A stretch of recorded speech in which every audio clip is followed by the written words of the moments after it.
how to delete, search, and watch history on Twitter. Hey everyone, welcome back to the channel. If you are new here, don't forget to hit the subscribe button and turn on the notification bell to not miss any updates.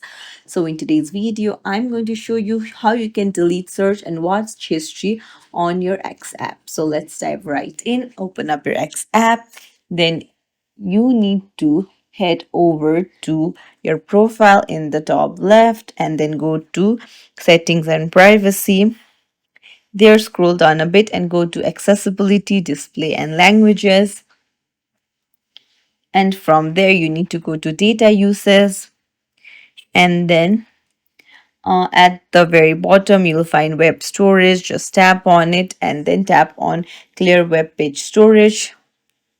And you can clear all web storage as well. Now, if you want to delete media storage, you can do that as well.